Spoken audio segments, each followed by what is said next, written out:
السلام علیکم ورحمۃ اللہ وبرکاتہ۔ تمام ناظرین کو معلوم ہے کہ آج 3 رمضان المبارک ہے اور یہ 3 رمضان المبارک کی تاریخ سیدہ طیبہ طاہرہ حضرت فاطمہ الزہرا سلام اللہ علیہا کے وصال کا دن ہے، وصال کی تاریخ ہے، لہٰذا آپ کی شان میں کچھ عرض و معروض کیا جائے۔ اس سے قبل آپ حضرات سے گزارش ہے کہ ہمارے چینل کو سبسکرائب کریں، ہماری ویڈیو کو لائک کریں، شیئر کریں، کمنٹس کریں۔ دیکھیے حضرات گرامی، شاعر نے اپنا خراج عقیدت بارگاہ فاطمہ الزہرا سلام اللہ علیہا میں کچھ اس طرح سے کیا ہے: جمال بدوحا ہے تیری صورت فاطمہ زہرا، جمال بدوحا ہے تیری صورت فاطمہ زہرا، حیات مصطفیٰ ہے تیری سیرت فاطمہ زہرا، حیات مصطفیٰ ہے تیری سیرت فاطمہ زہرا، تعالی اللہ وہ تیری ولایت فاطمہ زہرا، تعالی اللہ وہ تیری ولایت فاطمہ زہرا، کہ رشک کے جس پر رشک کرتی ہے رسالت فاطمہ زہرا، کہ جس پر رشک کرتی ہے رسالت فاطمہ زہرا۔ حضرت فاطمہ الزہرا سلام اللہ علیہا کا مرتبہ منفرد و بے مثال ہے ان خواتین میں جن خواتین کو اللہ تبارک و تعالی نے کسی نبی کی بیٹی بنایا، کسی نبی کی ماں بنایا، کسی نبی کی بہن بنایا۔ لہذا ان تمام خواتین میں بھی جن خواتین کا مرتبہ اور مقام اللہ نے اعلیٰ و عرفہ بنایا، ان خواتین میں بھی حضرت فاطمہ کا مقام بے مثال اور منفرد نظر آتا ہے۔ وہ یوں حضرات گرامی، کوئی عورت کسی نبی کی بیوی ہے اس لیے اسے یہ اعزاز حاصل ہے، کوئی عورت کسی نبی کی بیٹی ہے اس لیے اسے یہ اعزاز حاصل ہے، کوئی عورت کسی نبی کی ماں ہے اس لیے اسے یہ اعزاز حاصل ہے۔ لیکن حضرات گرامی، حضرت فاطمہ الزہرا سلام اللہ علیہا کو 3 نسبتوں کی وجہ سے امتیاز حاصل ہے۔ وہ 3 نسبتیں: پہلی نسبت بارگاہ مصطفیٰ سے، پہلی نسبت ذات مصطفیٰ سے منسوب ہے، وہ یہ کہ ہر بیٹی اپنے باپ کے لیے رحمت ہوا کرتی ہے۔ لیکن قربان جائیے حضرت فاطمہ کی عظمت و سیرت پر کہ آپ اس نبی کے لیے رحمت ہیں، اس نبی کے گھر میں پیدا ہوئی اور پیدا ہونے کے بعد اس نبی کو اللہ اس نبی کے لیے آپ کو رحمت بنایا، کہ جو نبی تمام عالمین کے لیے رحمت ہے، جس کے بارے میں اللہ رب العالمین نے ارشاد فرمایا وَمَا أَرْسَلْنَاكَ إِلَّا رَحْمَةً لِّلْعَالَمِينَ۔ حضرات گرامی، اس سے معلوم یہ ہوا کہ آپ تو اس نبی کے لیے رحمت ہیں جو نبی تمام عالموں کے لیے رحمت ہے۔ حضرات گرامی، ایک عورت جب کسی کی بیوی ہوا کرتی ہے تو اس کے لیے نفس ایمان ہوا کرتی ہے۔ قربان جائیے فاطمہ الزہرا کی عظمت پر کہ آپ اس شوہر کے لیے نفس ایمان ہیں کہ جس کے بارے میں ارشاد فرمایا علی کل ایمان، علی کل ایمان ہے، لہذا آپ اس شوہر کے لیے نفس ایمان۔ لہذا ایک عورت جب ماں بنتی ہے تو اس کے قدموں کے نیچے اس کے بیٹوں کی، اس کے بچوں کی، اس کی اولاد کی جنت ہوا کرتی ہے، یعنی ماں کے قدموں کے نیچے جنت ہوتی ہے۔ لہذا آپ کے بیٹوں کی جنت آپ کے قدموں کے نیچے، ان بیٹوں کی کہ جن بیٹوں کے بارے میں اللہ کے نبی نے ارشاد فرمایا الحسن والحسین سیدہ شباب اہل الجنہ، کہ حسن اور حسین جنتی نوجوانوں کے سردار ہیں، حسن اور حسین جنتی نوجوانوں کے سردار ہیں۔ لہذا آپ کے قدموں کے نیچے ان بیٹوں کی جنت ہے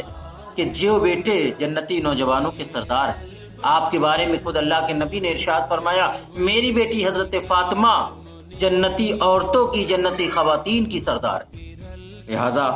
تو حضرت فاطمہ کے مرتبے اور بلندی کو دیکھیے، کس قدر عروج اور کس قدر بلندی اللہ رب العالمین نے عطا فرمائی ہے۔ اور آپ کے کردار کو اگر دیکھیں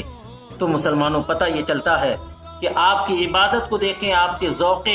ریاضت کو دیکھیں تو پتہ چلتا ہے حضرت فاطمہ الزہرا سلام اللہ علیہا رات میں اگر عشاء کی نماز پڑھ کے نوافل ادا کرنے کے لیے کھڑی ہو جاتی ہیں تو پوری رات گزر جاتی ہے، ادھر مؤذن اذان فجر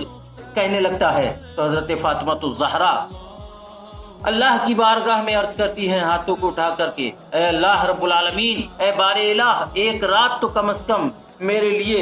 ایسی بنا دے جس میں تیرے نبی کی بیٹی فاطمہ دل کھول کر کے جی بھر کر کے عبادت کر سکے۔ کیا مقام ہے حضرت فاطمہ الزہرا سلام اللہ علیہا کا اور آپ کی عبادت کا، آپ کی ذوق ریاضت کا، کہ تاریخ یہ بتاتی ہے بڑے بڑے عابد، بڑے بڑے زاہد حضرت فاطمہ الزہرا کے قدموں میں گر کر کے آپ کے کردار کی اور آپ کی سیرت کی بھیک طلب کر رہے۔ تو حضرات گرامی، حضرت فاطمہ الزہرا سلام اللہ علیہا کو سلام پیش کرو، آپ کی ذات کو سلام پیش کرو کہ آپ نے وہ لال پیدا کیے، آپ نے وہ لاڈلے پیدا کیے کہ جنہوں نے کربلا کے میدان میں اپنا پورا گھر بار قربان کرنے کے بعد میں اسلام کی حفاظت فرمائی اور اسلام کی حفاظت فرمائی اور اسلام کو بچایا۔ تو حضرات گرامی، یہ ہے سیدہ فاطمہ زہرا سلام اللہ علیہا کی عظمت و شان۔ جب آپ کا نکاح ہوتا ہے، جب آپ کا نکاح، اللہ کے رسول صلی اللہ تعالی علیہ وسلم نے پوچھا ہے فاطمہ الزہرا سلام اللہ علیہا، آپ کا نکاح ہم حضرت علی کے ساتھ اتنے درہم کے ساتھ پڑھانا چاہتے ہیں، کیا اے فاطمہ کیا تمہیں مقبول ہے؟ تو حضرت فاطمہ عرض کرتی ہیں، اے بابا جان، علی تو قبول ہیں، لیکن نکاح میں جو میرا مہر ہے وہ میرا مہر آپ کی گناہگار امت کی بخشش کر دیا جائے۔ اس مہر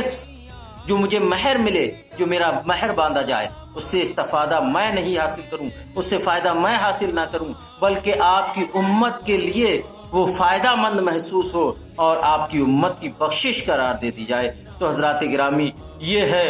حضرت فاطمہ الزہرا کا کردار کہ جو خود بھی عبادت کرتی ہیں اور اپنے رب کی بارگاہ میں اپنے آپ کو خلوص للہیت سے پیش کرتی ہیں اور آقائے کریم کی امت کے لیے بخشش بھی طلب کرتی ہیں۔ حضرت فاطمہ الزہرا سلام اللہ علیہا کی صبر و قناعت ایسی بے مثل و بے مثال ہے کہ تاریخ یہ بتاتی ہے، ایک مرتبہ حضرت فاطمہ الزہرا رضی اللہ تعالی عنہا نے رمضان کے مہینے میں روزہ تھا، آپ بھی روزے سے تھیں، آپ کے شوہر محترم حضرت علی کرم اللہ وجہ الکریم اور آپ کے بیٹے حضرت حسنین کریمین بھی روزے سے تھے، لہذا اسی حال میں آپ نے 4 روٹیاں بنائی، کیونکہ مفلسی کا دور تھا، بڑی مفلوک الحالی سے آپ زندگی گزارا کرتی تھیں، لہذا آپ نے 4 روٹیاں بنائیں، ایک روٹی کو بارگاہ علی میں پیش کر دیا، 2 روٹیاں حسنین کریمین کو دے دی اور ایک روٹی اپنے پاس رکھی۔ جیسے ہی افطار کا وقت ہوتا ہے، آپ نے افطار کیا، افطار کرنے کے بعد میں آپ نے آدھی روٹی کھائی اور آدھی روٹی اپنے کسی کپڑے میں باندھ لیتی ہیں، اور کپڑے میں باندھنے کے بعد میں مولا کائنات نے جب یہ منظر دیکھا تو پوچھا، اے فاطمہ کیا تمہیں بھوک نہیں لگی ہے؟ تم نے آدھی روٹی کھائی اور آدھی روٹی کو دامن میں باندھ لیا ہے، آخر کیا وجہ ہے؟ تو حضرت فاطمہ فرماتی ہیں کہ ہو سکتا ہے میرے والد گرامی نبی کریم جناب محمد عربی صلی اللہ تعالی علیہ وسلم نے کچھ نہیں کھایا ہو، اس لیے وہ آدھی روٹی میں آپ کی بارگاہ میں لے کر کے جاتی ہوں۔ آپ حضرت فاطمہ الزہرا بارگاہ رسالت میں پہنچی، وہ آدھی روٹی لے کر کے پہنچی، اور پہنچنے کے بعد میں آپ کی بارگاہ میں پیش کی تو سرکار رسالت صلی اللہ تعالی علیہ وسلم نے کہا، اے بیٹی اچھا ہوا تم لے آئیں، ورنہ 3 دن ہو جاتے آج مجھے بھوکا سونا پڑتا، لہٰذا میں نے کئی دن ہو گئے ہیں، کئی راتیں ہو گئی ہیں، میں بھوکا رہ رہا ہوں۔ حضرات محترم، قربان جائیے رسول کریم کی زندگی پر اور آپ کی غربت پر کہ پوری کائنات کے آقا ہیں، سب کو اللہ تبارک و تعالیٰ نے آپ کے صدقے میں عطا کیا ہے، لیکن آپ بھوکے سو رہے ہیں اور پانی سے افطار کرتے ہیں اور پانی سے ہی سحری کر کے اپنا روزہ تمام کر لیتے ہیں۔ تو حضرات گرامی، یہ مرتبہ ہے حضرت سیدہ طیبہ طاہرہ فاطمہ الزہرا سلام اللہ علیہا کا، اور یہ مرتبہ ہے آپ کے والد محترم نبی کریم جناب محمد عربی صلی اللہ تعالی علیہ وسلم کا۔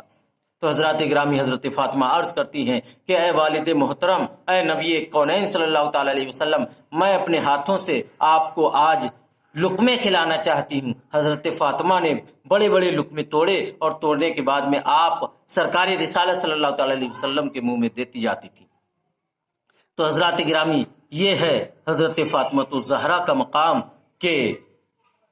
آپ بھی بھوکی رہنے کے بعد اپنے والد کا خیال کر رہی ہیں، نبی کونین کا خیال کر رہی ہیں اور نبی پاک صلی اللہ تعالی علیہ وسلم کو پیش کر رہی ہیں، اور اپنے نکاح میں کچھ